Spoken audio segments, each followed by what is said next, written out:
Então, dando continuidade na nossa abordagem básica de noções de história do paisagismo, a gente tinha começado já a ver os povos da antiguidade, a gente viu algumas explanações sobre pré-história, a gente começou a ver os povos babilônicos e iniciamos Egito, né? No início, na aula passada, a gente começou primeiramente a compreender a questão mais urbana, a destreza dos egípcios com os canais de navegação, a sua estatuária, que tinha umas características aí destacadas em relação às demais, e a gente não havia se focado até então para a questão do cultivar paisagístico e da jardinagem egípcia.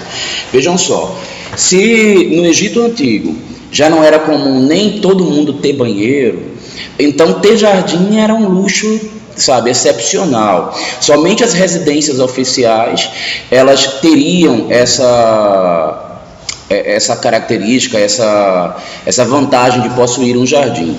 Mas quando existia o jardim, ele era realmente um planejamento muito bem feito, muito bem elaborado. A maioria dos jardins, eles eram precedidos por uma capela, eles tinham acesso próprio e ele era um elemento de muita importância dentro das residências oficiais. Eles preparavam um verdadeiro belvedere com um caminho, existiam ervas aromáticas, eles trabalhavam com pomares, muitas frutas, e meio que associado isso também à horta e outros cultivares. Só que a gente vai perceber, inclusive, que não eram todas mesmo as residências oficiais que poderiam ter esse tipo de cultivar paisagístico, porque, inclusive, com as cheias do Nilo, a gente não vai conseguir ter uma área que não seja inundável em todas as residências. Então, por conta disso, a gente vai ter somente em algumas esse tipo de característica. Uma coisa interessante a se notar é que muitas vezes nesses jardins eram feitos tanques d'água, né? E esses tanques, eles iam servir para uso, ou seja, para lazer, para consumo próprio, já que ter água estocada em casa era um luxo no Egito Antigo, não era todo mundo que tinha. E daí a gente vai tirando até o porquê da explicação de tantas doenças que ocorreram durante as pragas, porque se essa água aí está para consumo, se hoje em dia que a gente bota cloro, o pessoal vai lá e acaba fazendo excrementos aí que podem alterar o grau de salubridade da água. Naquele período, então, a coisa provavelmente ainda era um pouquinho mais complicada, né? Então, não era uma coisa assim que talvez pudesse perdurar como hábito até os dias de hoje, né? Então ele realmente aumentava o risco de salubridade, não somente na questão do jardim. A casa toda ela tinha esse problema porque não era comum na antiguidade ter a infraestrutura urbana que nós temos hoje, com redes de esgoto. Então meio que as coisas, os excrementos aconteciam, os dejetos, a céu aberto, por uma estrutura de calha aberta. Então a coisa não era canalizada como a gente tem hoje em dia. Aliás, acontece até uma curiosidade que eu acho interessante comentar. Vocês chegaram a ver com a Andréia como que isso daqui, como é que acontece, por exemplo, a cozinha na casa egípcia? Ela comentou isso com vocês? Bom, eu não sei se vocês sabem, mas era comum nesse período aí fazer com que os excrementos que vinham do banheiro, antes de tudo, passassem pela cozinha. E aí você fala, mas que doido, aí você tá lá fazendo a cozinha, aí vem passando o toloquinho lá boiando, né? E ia verificar se tava bom, salgado. Ah, é? Só pode pra passar por lá. De repente o cheirinho lá desse veio com um tempero assim exótico, você já usa para temperar, né, a carne do almoço, né? Aquela coisa interessante. Então imagina o que era a mistura dos cheiros, né? Porque não, mas na verdade, gente, dos reis, das rainhas, de que os médicos, né, pegavam e verificavam se estava sólido, se estava líquido, para ver, né? Vai que era isso. Não é nada disso não, tá? Eu tô até viajando aí na tua brincadeira, porque na verdade, por que é isso? Era por uma questão também de sanitarismo que eles tomavam esse cuidado. Como é que se esterilizava, como é que se fazia o tratamento de esgoto naquele momento, que a gente não tinha as tecnologias de hoje? eles faziam com que os dejetos primeiro passassem pela fornalha que ficava na cozinha, porque automaticamente ao passar por ali, essa água ia sair esterilizada do outro lado. Deu para entender? Então é como se você fervesse a água para jogar no esgoto antes. Então o canal passa por trás da fornalha, ela é aquecida e é ali que aconteceria o tratamento, né? Deste jeito. Antes que a gente encerre, é importante a gente conhecer algumas coisas que são características marcantes também e algumas tipologias vegetais que a gente vai herdar do Egito. Na verdade, não vai herdar bem tipologia, não. A gente vai herdar mais as espécies que são comuns. Então, a gente vai ver as oliveiras, como uma manifestação tipicamente egípcia, a flor de lótus, que é, na verdade, uma planta aquática, né? As tamareiras, que são as palmeiras símbolo do Egito, os papiros também, que deram origem à fabricação do que a gente usa, que deu base ao que a gente usa hoje em dia como papel, que era a maneira de escrita, era o que era utilizado como papel lá no Egito Antigo. E falei tudo? Falei sim. O interessante é que a gente vai ver aí, inclusive, dois contrastes, né? No Egito a gente tem tanto vegetação que ela só se adapta ao solo extremamente árido e seco, como a gente tem a vegetação que vai se adaptar a terrenos alagados. Por que disso? Por dois motivos. O Egito ele tem a tipologia de oásis, que a gente viu na aula passada, e o Egito tem a tipologia também da vegetação de margem de rio, já que a civilização é quase toda voltada para a margem do rio. E dos egípcios a gente vai herdar também o hábito das hortas perto dos cultivares paisagísticos, tá? Hortas e pomares. Tudo bem que não é só nessa civilização, em várias, mas esta porque a agricultura ela fala muito sobre o Egito, então isso vai se confundir com o paisagismo nesse período. Deixa eu ver se acabou. Acabou. Vamos fazer o seguinte. Para eu não perder aqui a ordem, eu vou manter aqui nessa civilização mesmo, tá? Vou dar sequência janela. Já que veio China. Bom, a China, como a gente sabe, tem não só a sua aparição na história de maneira milenar, como ela tem também cultura milenar, e é que a gente vai ver os ensinamentos paisagísticos de ordem mais remota, ou seja, uma das linguagens mais antigas. As características principais que a gente vai ver no paisagismo chinês. Primeira coisa, que como a China é um país de dimensões continentais, tudo no paisagismo chinês é gigante, é enorme, é muito grande. E os chineses, até porque a religião deles se confunde um pouco com o conhecimento técnico e científico, então a gente vai herdar conhecimentos aí que vão ter a ver com essa cultura deles. Por exemplo, o paisagismo ele é muito influenciado pelo Feng Shui, e a gente vai ver essas técnicas sendo aplicadas. No Feng Shui existem duas energias principais, que é a energia da natureza e a energia do homem. Na verdade a coisa não é bem assim, eu estou simplificando para que a gente consiga aplicar isso em paisagismo. E tudo que é contaminado pela energia do ser humano, ela meio que fica impura. E a gente, a partir do Feng Shui, começa a tentar sanar essas áreas que são impuras a partir de uma nova reenergização que vem da natureza. Então vocês vão ver, por exemplo, que o japonês, o chinês, ele tem o hábito de não entrar em casa com os sapatos, ele tira, né? Eu não sei porque na minha casa tem isso também. Minha mãe é meio chinesa nos hábitos. Então lá em casa, desde criança, a gente foi educado para chegar em casa, não entrar com sapato, não entrar com chinelo. A gente tinha um canto assim por trás da porta para todo mundo deixar tudo. Mas a visita, infelizmente, vinha com tudo, porque a gente não podia ficar ensinando isso para a visita, né? Mas a família inteira fazia isso. Lá eles fazem isso porque um dos principais vetores de transporte da energia negativa, né, que as duas energias é o Ni e o Xi. Então quando você entra na casa, você tem que largar o Xi, que é a energia negativa. Então o que você vai fazer? O pé do ser humano é o principal vetor de de disseminação dessa energia negativa. Então você tira o sapato e a energia fica lá fora.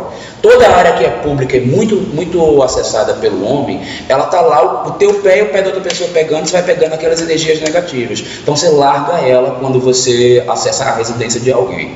O objetivo de todo mundo que tem residência no Feng Shui é não deixar essa energia entrar na sua casa. Aliás, ela tem inclusive um paralelo entre a energia que está no ar e a energia que está na água. A água é uma energia estagnada, ela absorve essa energia negativa. O ar, ele dispersa essa energia. Uma informação que é interessante é que essa energia negativa, ela não sabe andar em curvas, segundo os conhecimentos e a cultura deles, né? Então, por exemplo, quando você faz um caminho sinuoso, você está meio que se desvinculando dessa energia porque ela não te acompanha. Então você anda fazendo essas voltas, esses caminhos por conta disso. Isso tem um pouco de relação também com o fato da natureza ter essa sinuosidade, e os chineses, eles acreditam que a energia absoluta, que é superior, ela está na natureza e não no homem. Então tudo que você faz para resgatar a natureza vai de encontro aos conhecimentos milenares que a gente aplica no paisagismo oriental, tá? No oriental, especialmente China e Japão. E isso vai fazer, inclusive, com que a gente veja no paisagismo chinês topografia irregular. O chinês, ele é um cara que ele chega na área onde ele vai trabalhar com paisagismo e ele não fica fazendo platô, não fica aterrando. O que tiver de irregularidade vai ser aproveitado, inclusive se tiver com pedras, porque as pedras, dentro do conhecimento milenar chinês, elas têm significado espiritual. É como se elas fossem deuses petrificados, e eles têm energias que são cultivadas e podem haver reencarnações nessas pedras. Bom, não é uma coisa que eu tenho conhecimento vasto nem profundo para estar detalhando para vocês, mas a gente vai ver inclusive vídeos, me lembrem que eu estou esquecendo de passar para vocês. Aliás, várias das civilizações que a gente está estudando, Egito, China, Babilônia, a gente tem uns videozinhos para assistir que vai complementar as coisas que eu não tenho conhecimento profundo para passar para vocês. Mas as pedras têm importância no paisagismo chinês, tá? Então essa é uma característica marcante. As pedras dos paisagismos chineses, eles se assemelham a que nós chamamos aqui em Brasília de pedra de caverna, que são aquelas pedras bem rústicas, bem irregulares, e elas têm dimensões grandes, ok? Diferente das pedras no jardim japonês que a gente vai ver depois. Jardim chinês e jardim japonês têm características semelhantes, tem várias coisas em comum, mas não são a mesma coisa, tá? A gente vai ver daqui a pouquinho que tem a diferença. A principal delas está relacionada com dimensões. No jardim chinês, a gente não vai ver tanta presença de seixos, são aquelas pedrinhas pequenininhas. No jardim japonês, a gente vai ver muito, aliás, a gente vai ver ornamentações, trabalhos, desenhos de piso com esses seixos aí, tá? No jardim chinês, a gente só vê a pedra grande, com grandes dimensões. Outra coisa é que a gente vai ver a presença de água. Os jardins chineses são considerados jardins de reflexo. Então, para onde você olha no jardim chinês, normalmente tem água, porque a água é utilizada para receber essa energia negativa e estagnar ela lá, ok? Normalmente, a energia de água que é utilizada, que é compreendida, ela não é no interior das edificações, porque a energia de água é energia estagnada e parada, não circula. A energia que não circula, ela não é interessante. Então, inclusive, nos banheiros, por exemplo, o vaso, ele tem uma energia estagnada. Então, o Feng Shui condena a energia que vem do vaso. Ela precisa ser isolada, escondida. A energia, por exemplo, que vem de aparelhos eletrodomésticos, ela também é energia que o Feng Shui condena. Então, a gente vai começando a evitar essas coisinhas aí. Então, okay? Sempre está em movimento. A energia e a água tem que estar em movimento, tem que estar em movimento nos jardins orientais, porque senão ocorre energia estagnada. Porém, existem espelhos d'água assim nos jardins chineses. E aí, para ela não estagnar, você devolve a vida a ela através, de novo, de outros seres vivos que fazem com que essa energia fique em movimento. Por exemplo, é característica dos jardins que têm espelhos d'água chineses terem carpas lá dentro, porque elas evitam que essa energia se estagne, ok? Na prática, se a gente fizer um paralelo ocidental, e dá certinho também, porque a energia negativa que eu penso aí é o mosquito da dengue se reproduzindo. Botou o peixinho lá, ele fica comendo as larvas, né? Então, água parada é água insalubre, por dois motivos. Porque multiplicam-se insetos e outros micro-organismos que são nocivos à saúde, e porque a água parada ela cria ilha de vapor. Em vez dela amenizar o calor, trazendo umidade, ela aumenta o calor e dá uma sensação de abafado nos locais. Fica parecendo com o calor de Manaus, por exemplo, se a gente fizer uma comparação. Tá? Lá tem bastante água e é bastante úmido, por conta dos rios. E só que lá a gente tem a sensação de abafado, porque é uma cidade muito quente também.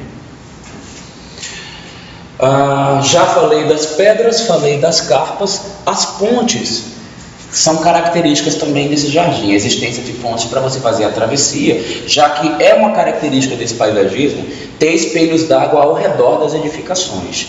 Então você precisa ter as pontezinhas para atravessá-la. Só que é o seguinte, por conta do Feng Shui, ponte no paisagismo chinês, ela nunca é uma ponte reta que atravessa de um lado para o outro, porque você está com a intenção de estagnar a energia, de dispersar a energia negativa. Então você anda nela sinuosa. E normalmente ela não é sinuosa somente na horizontal para você andar, não. Ela também é sinuosa na vertical. Então ela sobe fazendo curva, ela tem ascenso, ela tem descenso, para você ter essa transição espiritual de estar no baixo, se elevar para um outro potencial espiritual, e depois você transgredir ela, passando lá para um plano inferior novamente.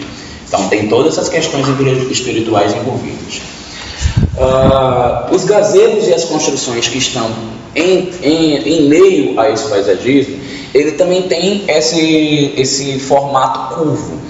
Eu penso, é uma interpretação minha, não sei se é isso, porque eu não li Feng Shui suficiente para ter uma interpretação assim, exata do que os autores pensam, do que os ensinamentos mandam, mas eu entendo que essa ponta, por exemplo, se ela está no jardim comum, ela tem uma ponta apontada para a pessoa que está aqui de baixo, e essa ponta ela transmite energia negativa. O Feng Shui, ele condena as pontas apontadas na nossa direção. Tá? Porque toda ponta ela indica uma canalização de energia. Então essa ponta aguda ela vai jogar e converter em energia para a gente. Por exemplo, essas quinas aqui apontadas para mim num raciocínio de Feng Shui já seria negativo.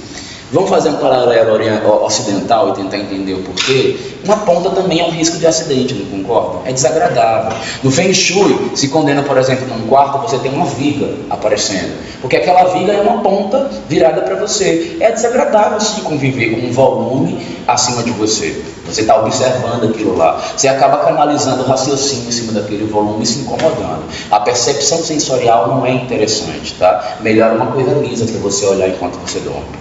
Então eles têm esse tipo de preocupações. Uma coluna, por exemplo, com a ponta apontada para quem chega, também não é uma coisa agradável. Por isso que é muito comum os arquitetos trabalharem com colunas redondas, para evitar essa sensação de percepção de quinas, que são não só desagradáveis visualmente, como que te remete à ideia de insegurança.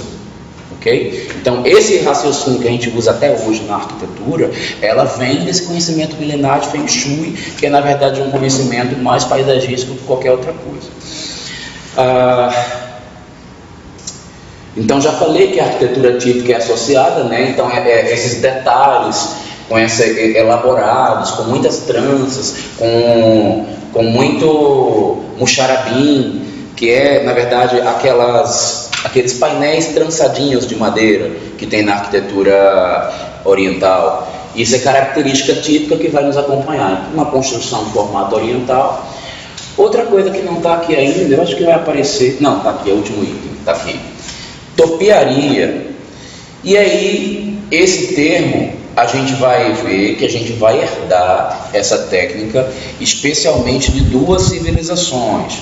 A gente vai ver lá no Renascimento eles aplicando topiaria.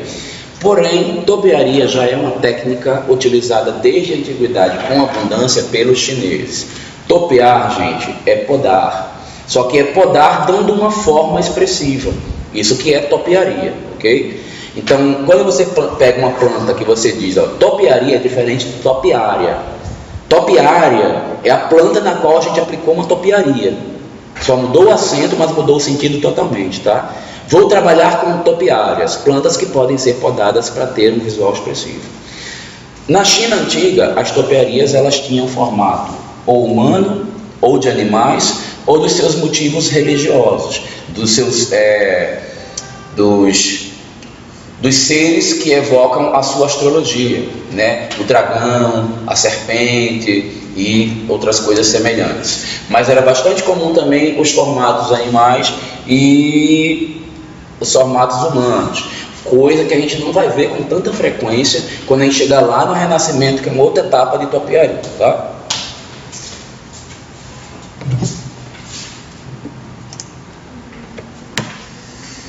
O jardim chinês, ele é feito de muita percepção sensorial. Então, justamente por isso, a gente está começando já a ter noções. Vocês viram que lá eu já reforcei com vocês a questão da percepção sensorial que a gente ia estudar esse semestre, né? Que vocês não viram lá no terceiro. E eu já comecei a falar de dominância, né? Que tem a ver com percepção sensorial. Já falei para vocês de amplidão. Comecem a aguardar, porque pode ser assunto de prova, tá? Oi? Não, mas foi lá no Egito que eu falei de amplidão, de dominância. Aqui eu já vou começar a falar, por exemplo, de emolduramento, que é uma característica do jardim oriental, em especial do chinês. O chinês tem mais essa característica. O que é emolduramento? Quando você tem a percepção de algum elemento principal ao fundo e você vê elementos aparecendo pela lateral e às vezes um pouco acima também. Então essa percepção de que algum elemento, algum volume, ele aparece como se fosse uma moldura nas laterais e também por cima, a gente chama esse efeito de percepção de emolduramento, tá? Então no paisagismo chinês, você vê a casa lá no fundo, mas na hora que você está chegando, as árvores jogam suas copas nas laterais para emoldurar essa visão. O visual paisagístico não fica aquele céu aberto. A gente vê sempre alguma coisa vindo por um lado e pelo outro. Quando eles não produzem isso de maneira natural, às vezes eles produzem de maneira artificial, como a gente vê aqui, ó. Só que na verdade, nesse caso daqui, a gente tem mais do que um emolduramento. Porque quando o emolduramento ele é predominantemente lateral e alguma coisa vem na horizontal, por cima, ainda é um emolduramento. Porém, quando a sensação de percepção do espaço, você se contém nele, se protege, tanto de um lado quanto do outro, por cima, e o volume é denso, é muito, ao invés de um simples emolduramento, você tem, na verdade, a sensação de um envolvimento. Agora, para ficar mais claro ainda, e vocês não se confundirem na hora de cair essa questão na prova, como é que eu diferencio um emolduramento de um envolvimento? Emolduramento é sempre uma coisa que está lá na frente e você está percebendo. Ela ainda, os volumes laterais, eles não estão, você não está contido nele. Um envolvimento, ele está envolvendo você. É como se você estivesse olhando para fora, você está dentro desse volume e tem volume na sua lateral, na outra e por cima também. Para ser envolvimento, tem que ser necessariamente volume por cima. Para ter emolduramento, não. Aliás, os emolduramentos normalmente são nas laterais. O detalhe dele passar por cima costuma ser, inclusive, delicado. Tá? Professor, fiquei confusa. Nós chineses colocavam a arquitetura dentro da natureza, do paisagismo, ou ele pegava o paisagismo e colocava dentro da arquitetura? Normalmente o chinês, ele já aproveitava uma área que tinha uma natureza abundante e implantava uma arquitetura no meio. Só que eles escolhiam um local que já tinha água para fazer esse tipo de coisa, tá? Então, é melhor pensar que eles introduziam uma arquitetura típica chinesa em meio ao jardim, que era predominantemente natural. Eles não modificavam muito para fazer o paisagismo não, tá? A vegetação era que existia, a água existia lá, as pedras também. Eles faziam complementos para poder criar aquela atmosfera paisagística. Mas era aproveitamento natural, que era a maneira de fazer paisagismo dos chineses. Os chineses, eles são contra a artificialização das coisas, a não ser a topiaria. A única característica artificial que a gente vai ver no jardim chinês é topiária. E tinha assim, porque no chinês tem aquelas cores vibrantes, né? Vermelho. Tem, mas tem mais na arquitetura. Não é uma característica da vegetação que é utilizada pelos chineses, esse colorido abundante não. Tem umas exceções que a gente vai ver, que inclusive coincide com um tipo de vegetação que é muito utilizado nos Estados Unidos e no Canadá, Um deles, o Acer, por exemplo, que é símbolo do Canadá, ele comparece no paisagismo chinês, e quando a gente tem as mudanças de estações, do outono para o inverno, verão, o Acer muda de cor, fica um colorido lindo. Ele passa de verde para amarelo, de amarelo para laranja, de laranja para vermelho. Tá? O Acer é uma planta que tem uma folhinha parecendo uma maconha da folha bem larga, né? Mas ele, infelizmente, é uma planta de clima frio, ele é lindo, mas ele não se adapta na maior parte do Brasil. Quem tem a vantagem de poder cultivar Acer são o pessoal do sul. Nós não temos. Em Brasília, por exemplo, o clima não é favorável ao Acer.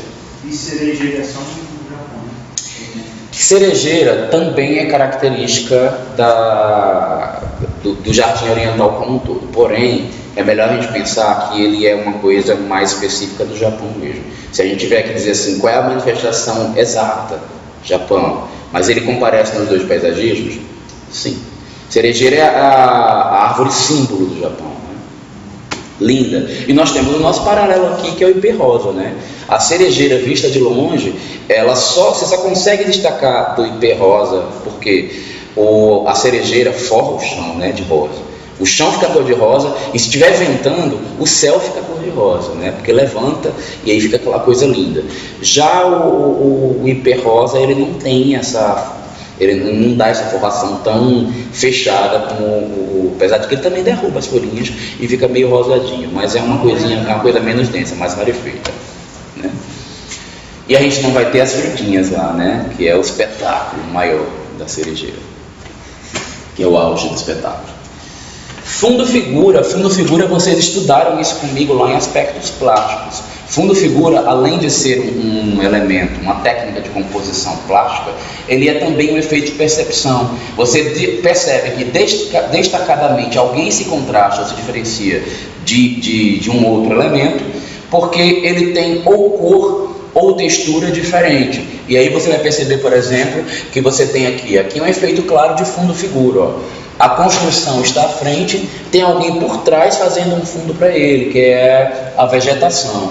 E tem um terceiro plano lá atrás, que poderia ter uma outra paisagem, de uma montanha, só que aqui na foto a gente não vê. Mas existe a possibilidade de ter elementos em primeiro, em segundo e em terceiro plano. Se a gente olhar por essa ótica do que existem planos e planos de fundo e figura, você pode pensar, por exemplo, que no primeiro plano eu tenho a figura do lago, e a construção também podendo servir como fundo para o lago. Quando não tiver vegetação, a principal análise que a gente faz é essa. Mas aqui a gente tem 3 planos, né? Primeiro, segundo e terceiro.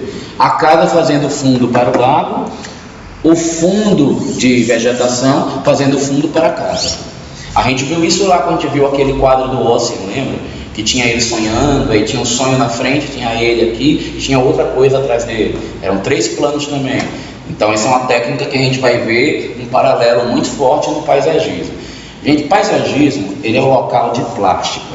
A parte técnica, funcional dele, ele aparece, mas ele não se destaca tanto quanto a questão da percepção sensorial e da composição visual. Então vocês vão ter que cair pesado nessas questões, a gente vai ter pesquisas justamente para enriquecer o conhecimento de vocês relacionado com isso daí.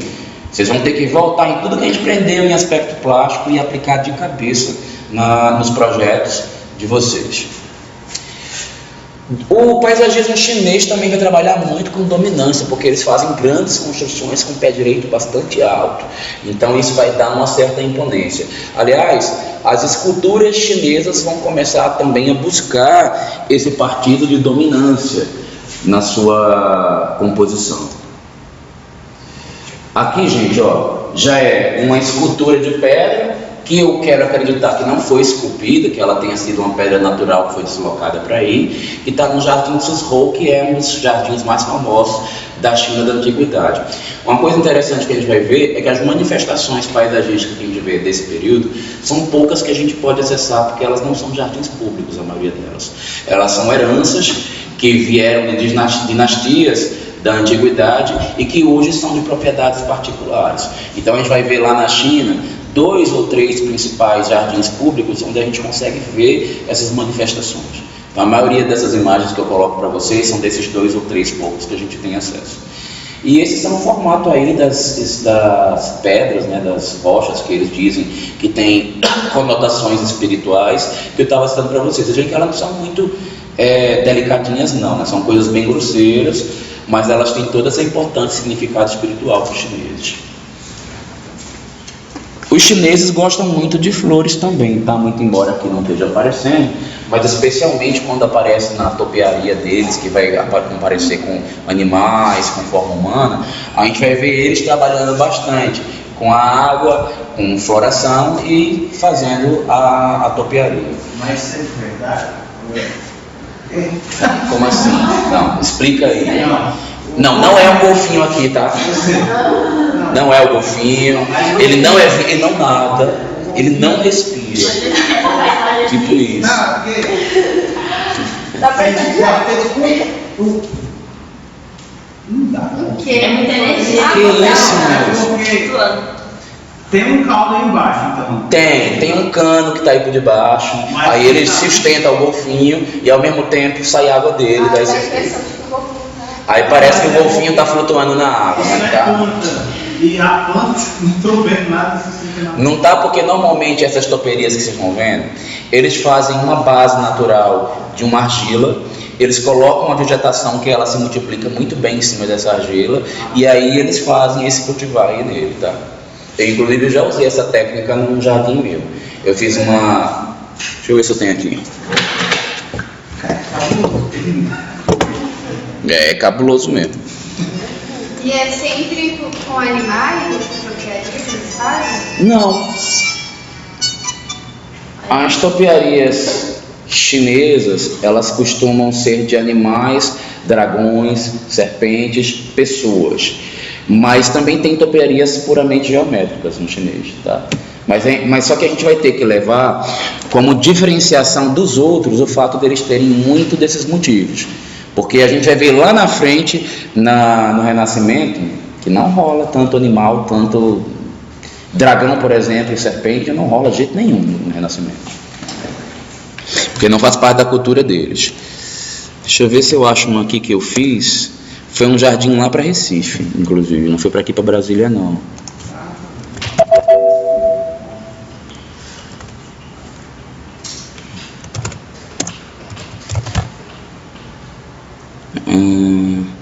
Aqui, ó. Esse de cá, ó, foi seguindo essa técnica aí.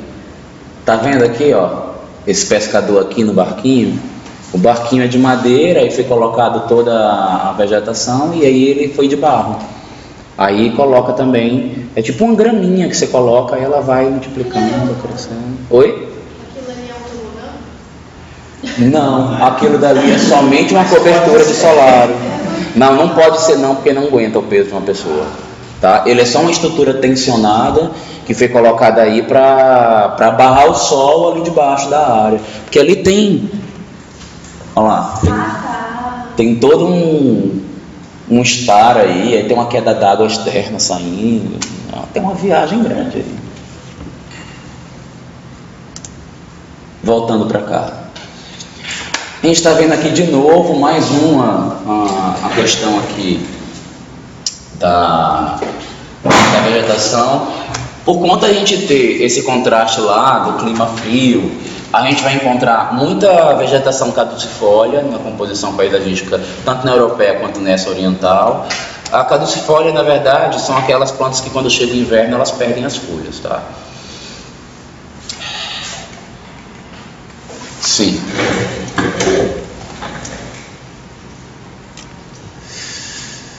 A gente vai ver, também vão ser características do paisagismo chinês. A gente vai começar a ver também presença de tensão, que a gente está vendo aqui. Tensão é quando um elemento principal se destaca, causa choque, quando o direcionamento visual é voltado para um centro, para um elemento principal. Aqui, por exemplo, os golfinhos eles estão todos voltados para o centro, causando essa tensão, né? Eles estão em curva, vocês lembram que a curva e as diagonais remetem à tensão, e eles têm essa coisa um pouco aqui do choque também, né? Então vai rolar muita tensão também no projeto, na composição oriental. A gente vai ver a questão de novo, que eu já tinha falado da dominância, né? Construções normalmente aparecem de maneira que a sua proporção não tem nada que compita com ela ao redor. As esculturas vão ter os motivos da vestimenta, da indumentária do período. Já falei da questão dos telhados curvos que vão comparecer. E esse daqui é só para vocês terem uma noção daquilo que eu falei, que as pontes nos jardins chineses, eles têm sinuosidade inclusive na vertical. A gente não vai ter somente aquela questão de na horizontal tem as curvas, né? E a gente vai ver aqui, por exemplo, ó, o efeito que eu falei para vocês da transcendência espiritual indo ao ascensão e caindo no descência. Isso tudo é efeito de percepção sensorial, tá? A ascensão é quando você está percebendo que alguma coisa, que você vai chegar numa área elevada e você está percebendo estar numa ladeira é uma ascensão, descer uma ladeira é uma descensão, tá bom? É só para vocês saberem categorizar tecnicamente essas percepções. Um bom paisagismo, ele provoca a diferenciação de percepção das pessoas. Jardins onde você não provoca efeito nenhum, ele é apático. A pessoa entra, ela não sente nada, ela não se emociona. Então, nosso objetivo ao projetar um jardim é eu estar aqui, eu provocar molduramento. Aí passa ali na frente, provoca um ascenso. Passa para o outro lado lá, eu já tenho uma dominância. E aí você vai provocando a percepção da pessoa, estimulando ela, ok? Então, estejam preparados para usar essas coisas no projeto de vocês, porque não só será cobrado que isso seja feito no projeto, será cobrado que vocês escrevam no projeto que fez esse efeito. E onde que você fez?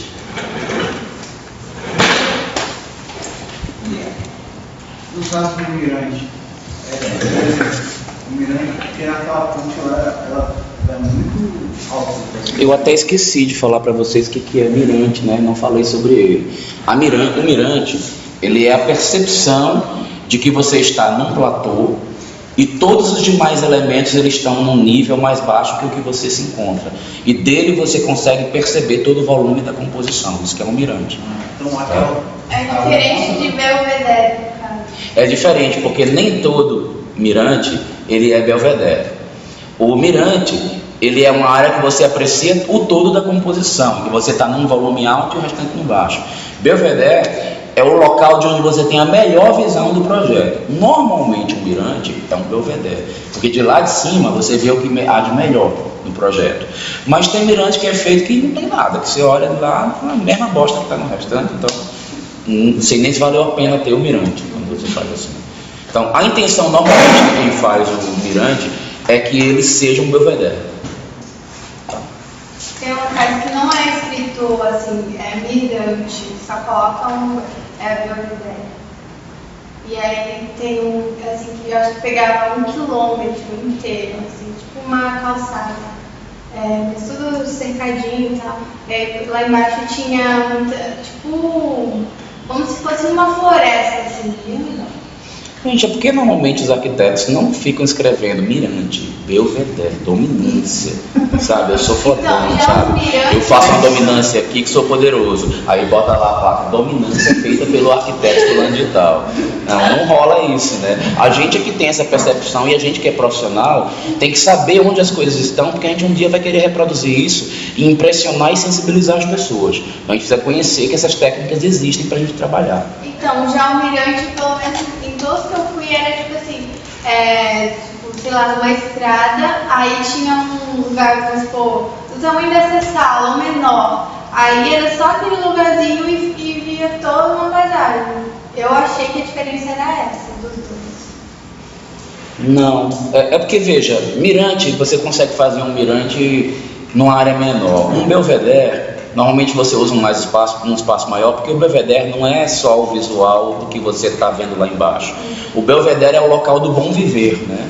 Então é o local onde é tudo agradável lá onde você está, avisando, onde você está tem um pouco mais de socialização, um pouco mais de coisa agradável no próprio estar. O mirante ele é simplesmente para você conseguir ver o todo da composição de uma área elevada, acabou-se. Não necessariamente mirante tem que ser Belvedere. Agora, e não necessariamente Belvedere tem que ser mirante também, tá? Você pode ter uma área elevada que tem toda essa, uma área rebaixada que tem toda essa condição, mas é difícil fazer um Belvedere se não for numa área elevada.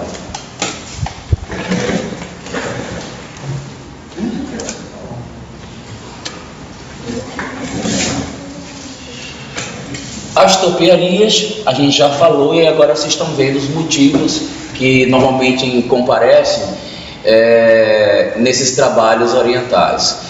Este cá vocês estão vendo, ó, águas vivas, né? Na minha terra chama de caravela isso aqui. Os motivos que eu falei para vocês da astrologia chinesa, né? Dragão, serpente. Eu não sei se isso aqui é dragão, se é cachorro, não sei que bicho que é esse, que está muito doido, muito feio. Na imagem aqui na projeção da imagem. Mas o dragão é o motivo mais comum, tá? E normalmente as esculturas chinesas que têm a figura humana, eles têm vestimenta semelhante à que se utilizava na antiguidade, tá? Resgatando os valores clássicos da cultura milenar chinesa. Outra curiosidade interessante para vocês é que a China tem isso de maneira tão forte na cultura dela, que anualmente são feitos... Oh, Jesus! Perdi a palavra agora. Concursos de topiarias. E aí, algumas dessas imagens que vocês estão vendo aqui são desse concurso anual que tem lá na China. E aí eles trabalham com os diversos motivos que eles estão interessados no prêmio, né? Então, por isso que a gente vai ver coisas tão ricas com diversos formatos acontecendo lá.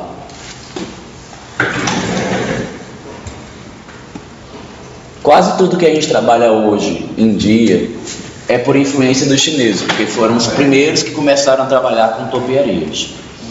Aliás, toda topiaria que nasce depois no Renascimento, eu quero acreditar que é por influência da China. As viagens, as trocas de informações de cultura que os europeus fizeram ao tentar invadir, e até ao fazer comercialização com os chineses, e eles acabam trazendo esse tipo de informação.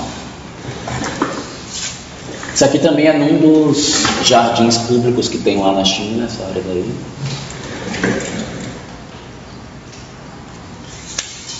E aí, como a gente estava vendo agora, ó,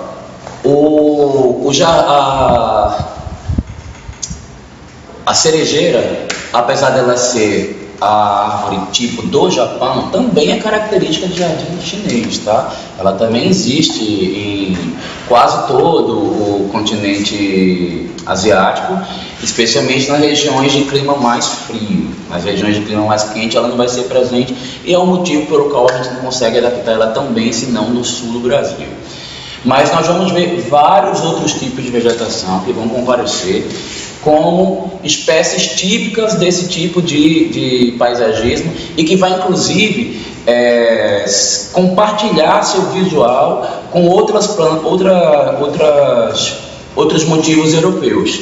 Então, por exemplo, tuia é planta de característica oriental, especialmente chinesa, mas também lá na Europa, quando a gente for ver Renascimento, vamos ver o que é tuia.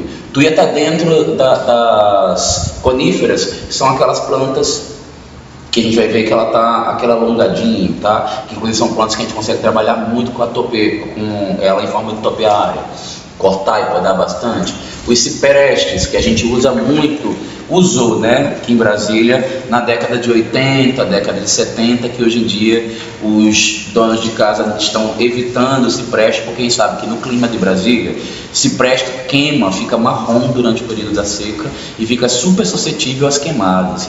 Então qualquer fagulhazinha lá pode fazer o cipreste queimar todinho. Então ele fica feio, né? Fica marronzado na base. Então as pessoas estão usando menos.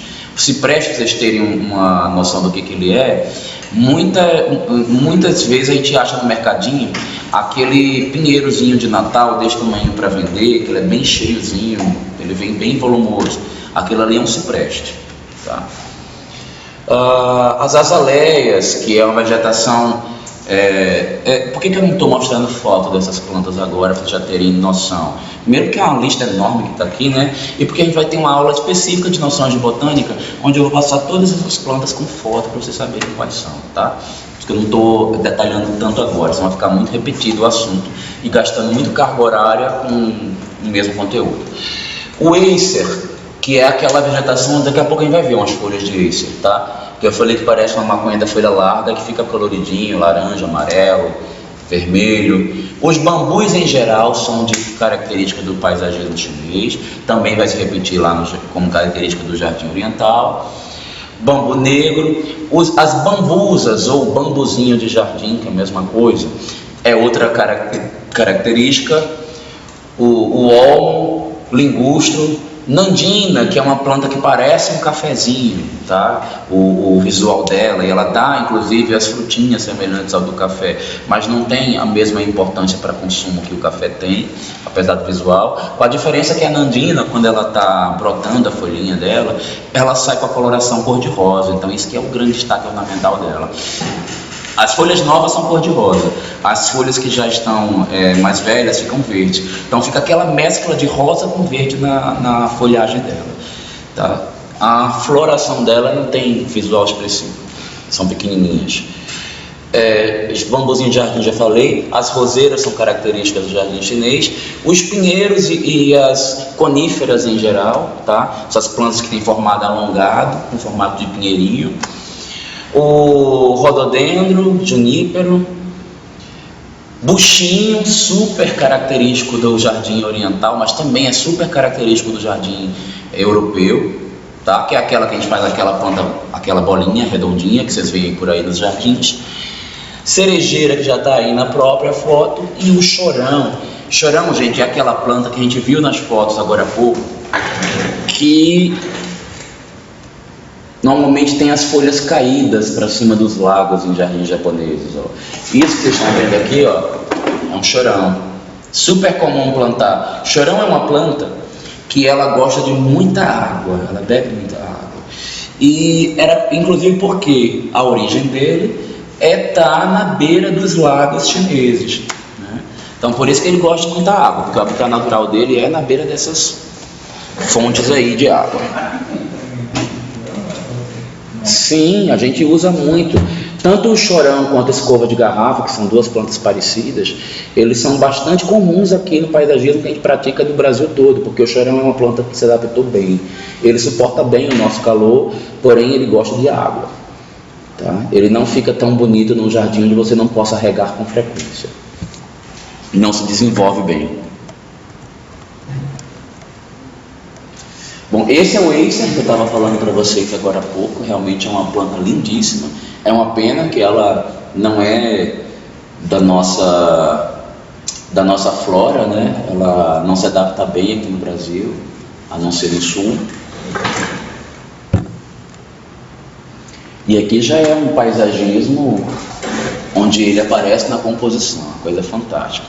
A gente vai ver mais à frente que alguns povos eles vão herdar essas linguagens, essa linguagem paisagística da China, e vai voltar a ter o jardim de reflexo, e vão começar a ter também essa variação de cores que fica mais marcado nos outros do que no paisagismo chinês, né? O paisagismo chinês não é um jardim de muitas cores, tá? Aí a gente começa a ver como uma variação do jardim chinês, o jardim japonês. O que vai especialmente demarcar a diferença? Primeiro que no jardim chinês a gente só tem bambu, quer dizer, é mais comum, né, que a gente só tem não. O bambu de maneira natural. No jardim japonês a gente já começa a ver o bambu artificializado. As toras de bambu são cortadas, tratadas, invernizadas, e elementos construtivos, ou elementos de vedação, ou elementos plenamente paisagísticos são introduzidos, feitos com bambu. Começam a comparecer muitos elementos artificiais, tá? Que o jardim chinês já não vai ter, como por exemplo, lamparinas, monjolos, que são na verdade aqueles equipamentos que ficam bombeando a aguinha, fazendo aquele sobe e desce com a água.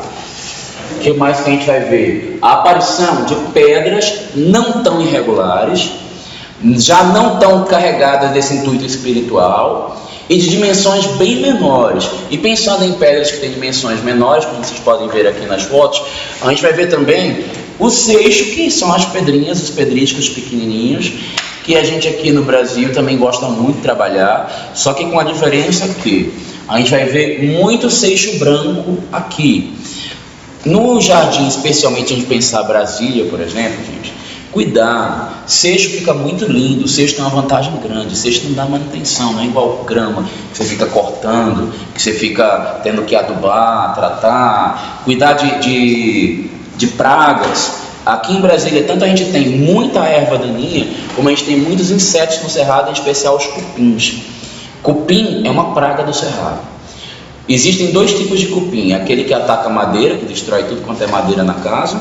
Existe o cupim que ele gosta da grama, tá? Em especial grama esmeralda. Então, grama esmeralda é considerado o gramado relativamente nobre, ele tem um custo-benefício bom. Já a grama batatais é considerada a grama grosseira. A grama esmeralda é essa que está aqui na frente, que a gente vai ver depois fotos quando estiver na aula de Nações Botânicas, mas é o que está na frente do ateliê, essa esmeralda. A grama que tem nas áreas grandes aí da faculdade já é a batatais, que é aquela mais grosseira, da folha um pouco mais larga, que é a que tem em tudo quanto é lugar por aí, tá? Grama batatais se importa muito mais. Eu vou deixar para falar isso lá. O que eu estou querendo falar, na verdade, é do seixo, que evita a manutenção. Ah, não, mas estava falando era do cupim. Quando eu for falar de gramas de novo, me lembre que eu vou falar. Eu estou adiantando um assunto que não precisa agora. Mas a gente, antigamente, eu lembro, usava um seixo aqui em Brasília, só que agora estão usando muito seixo, não sei se é seixo mas pedra escurinha. Por quê? Seixo branco, ele não combina com a cor da terra do cerrado, né? Que é vermelha, por causa do óxido de ferro que a gente tem em grande quantidade e torna o solo, inclusive, muito ácido. Então, botou seixo branco em qualquer paisagismo aqui, acho que as pessoas na época não sabiam e foram aprendendo, aí disseminaram esse conhecimento, né? Mas e quando chove? Quando chove lascou tudo, porque a terra vermelha sobe e esse seixo que era branco, ele fica de vermelho para marrom. Ele fez todas as coisas. Ele fica horroroso, né? Então, por isso que a gente normalmente costuma trabalhar no Brasil, nos jardins, com seixo de rio. A não ser que seja um jardim de inverno, um jardim pequenininho, de uma área social na beira da piscina. Fora isso, seixo de rio, que é aquele seixo que é de amarelo para marrom. Porque ele já é da cor que é suja, não vai sujar nunca, já vai ficar bonito o tempo inteiro. Seixo branco fica horroroso com 1 ou 2 meses. Se você botar o seixo em época de chuva, ele fica horroroso com 1 semana. Eu tenho clientes que eles fazem questão e eles querem ficar dando manutenção no seixo para manter ele branquinho, tá? São raríssimos, porque todo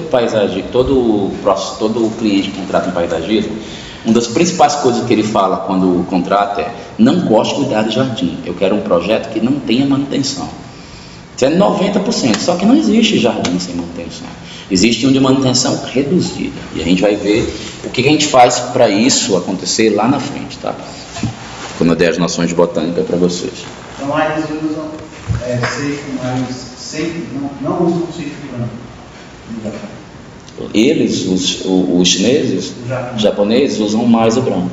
Usam mais o branco? Mais branco. A gente que usa mais do amarelo.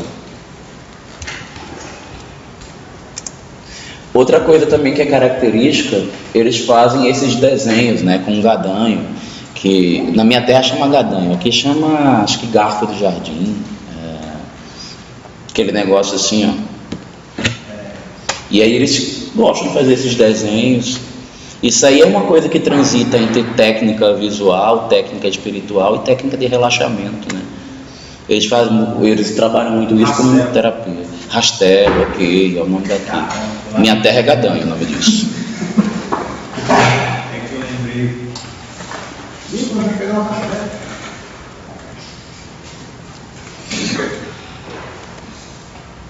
Outra coisa que é característica marcante dos jardins japoneses, eles costumam ser minimalistas, ou seja, no chinês não, no chinês tem muita planta, muito verde, muita pedra, muita água e tudo grande. No japonês, nós temos tudo em pequenas quantidades. Só quero que vocês fiquem atentos. Eu já falei disso com vocês quando a gente estudou composição plástica. Vou falar agora, como a gente está falando no momento de paisagismo. Fazer uma coisa minimalista não quer dizer fazer uma coisa barata. Minimalismo é uma técnica complexa. Você precisa, com poucos elementos, demonstrar mais informações sensoriais ou perceptivas ou até espirituais, já que a gente está falando de jardim oriental, do que faria se tivesse aquela quantidade enorme de elementos que os jardins tradicionais contemporâneos têm. Então o jardim minimalista, em alguns momentos, ele precisa de elementos que são mais caros do que o tradicional. E outra coisa, o jardim minimalista, ele tem predominância de elementos construídos em relação aos elementos vegetais. Então pode ser que você tenha um monte de pedra, seixo, construções, platôs, desníveis, um espelho d'água, e tem só uma planta ali no meio, 2 ou 3 acontecendo, que para comparecer com a vegetação e com o verde, para resgatar a natureza. Então no paisagismo japonês não vai ter muita planta não. Você vê que aqui, ó, o jardim inteirinho dessa composição aqui, a gente só via um tronco de árvore, não chega nem a ser a árvore, né? Já nesse de cá, toda a vegetação do jardim é simplesmente uma cerca-viva de bambu, acabou-se. E aí o restante, ó, são elementos construídos. E aí vocês vão perceber, por exemplo, aqui, que tem um elemento super elaborado, quer dizer, super elaborado, super simples, mas que ele talvez não seja o mais baratinho possível, que é uma bola de concreto desse tamanho, você não acha em qualquer lugar. Ou você encomenda, você vai num lugar especial que talvez torne isso um pouco mais caro. Você vê aqui, por exemplo, ó, pisos feitos de metal oxidado. Isso pode ser mais caro, muito nobre, muito interessante, muito bonito, mas talvez não seja tão barato de fazer. Um tablado todo feito de madeira, e aqui de novo a madeira maciça, original, para fazer os banquinhos. Isso não sei se é barato. Você vê que tem, ó, uns toques de vegetação em alguns locais, né? E aqui no meio um fireplace. Todo mundo já sabe o que é fireplace? Fireplace? F-I-R-E-P-L-A-C-E. Fireplace. É o local do fogo, é isso aí mesmo. É o lugarzinho de fazer a fogueira. Tá? Então, fireplace é para você nos dias de inverno esquentar as costelas quando você não tiver seu namorado também muito quentezinho, né? Quando ele estiver ruim, aí você chama o fireplace pro local, que aí vai esquentar vocês dois. Fireplace normalmente ele resgata a possibilidade de, em áreas frias, você ter estares externos. Então essa que é a utilidade dele. Fireplace contemporaneamente, a gente tem fireplace de gás, fireplace feito de lenha. Normalmente o pessoal ou deixa só uma área para colocar umas pedras e joga o fogo em cima, ou coloca em cima de uma bacia. Não tem de todo jeito. Casacô, a gente fez casacô, né? Juntos. Vocês devem ter visto muitos fireplace feito de gás, em cima de uma bacia com gás vindo por debaixo e o foguinho lá aceso. Acho que até na sala de estar, móvel,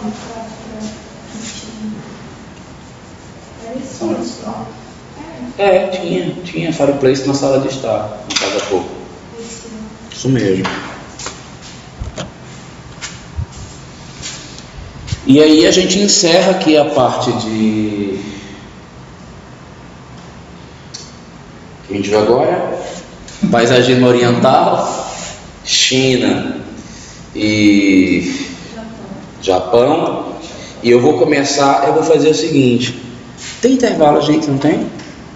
Vou dar um intervalozinho, a gente vem para a aula depois para ver os povos helênicos, tá bom?